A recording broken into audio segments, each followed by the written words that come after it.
Hi hello नमस्कार welcome my mini blog सकाळु आमे part 1 रे तो देखिथिले मु कहिथिली मंदिर जीवु बोली आमे लिपिर मोर आसी पहुँचलु मंदिर दर्शन सारी बाबुन को छतुआ खोई स्कूल पठे देली एवं एपटे मध्य भगवान आसी सारलेनी कलश पूजा कर सारी नना भगवान को आनिकी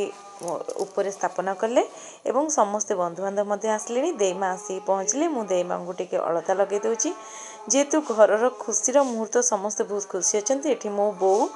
आसी सी तार उपमा तैयारी करुच्ची एपटे चा बसई आउ प्रथमे तो सूर्य को पूजा करा जाए गणेश को आ सूर्य को ये सूर्य को पूजापी ये नना तांकर हूँ मूर्ज पकाउंट आ घोड़ाटी बहुत सुंदर होते सुंदर कर बापा तांकर हाटुर सब परिवा नहीं आस बस सजाऊँगी आ पिंटू ये भितर भलपा सबू बाड़ी हरिका सफा कर देइचंदी पिंटू तांकर पानी देके धुआ धुई कर सारे आउ माँ आनी बों शाढ़ी बाँ धोती आ गामछा आउ एठी हला बापा माँ जेहेतु कर्ता बसवे पूजार ये पूजा आरंभ हो गलानी आउ समस्त तो बहुत खुशी अच्छा आउ बहुत जेपर्यंत हरि गोसाई न चाहती से पर्यंत से घरे आमे जिते चेष्टा कले भी गीत बसई पारानी सेटा भगवान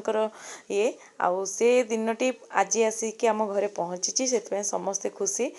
बहुत प्रिपरेशन आगुरी चली केबे हब किंतु भगवान जेबे इच्छा ही हम से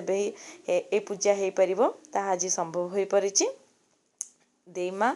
बो समस्ते बसिकी पूजा भगवान गीत शुणुंट आठी पूजा सरला एपटे बाहर आसिकी सूर्य पूजा है।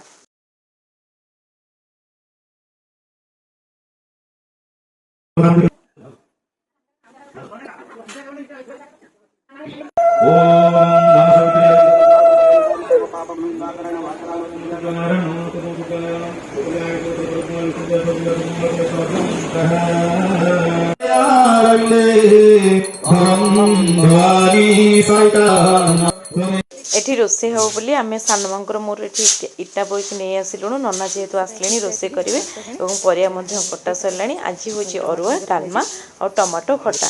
ता भितर कटा सरला परे आमे लिपिर मोर नहीं आसले उपमा और डालमा खाइया पे देईमा मध्य आनले बाबू आज भितर स्कूल मध्य आसी सरलानी